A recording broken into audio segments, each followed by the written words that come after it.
Keninonkate no yoligniwan. ¿Cómo están el día de hoy, amigos?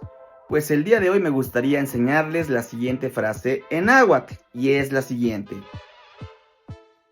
Escuchen. Nechcocoa no ijte. Nechcocoa no ijte. Nechcocoa no ijte. Quichtosneki quiere decir, me duele el estómago, me duele mi estómago. Nechcocoa es una frase muy útil porque de esta manera puedes expresar que tienes dolor. Nechcocoa, nechcocoa, me duele. Únicamente tenemos que ir cambiando la parte del cuerpo. Ejemplo, nechcocoa no tzontecon. Nechcocoa no tzontecon. Me duele mi cabeza, me duele la cabeza. Nechcocoa no ascol. Nechcocoa no ascol.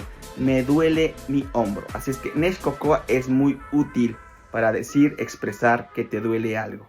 Bueno, ya lo sabes. Espero te sea de utilidad. Onkatimomati. Ahí nos vemos. No olvides seguirme y aprende lengua náhuatl conmigo.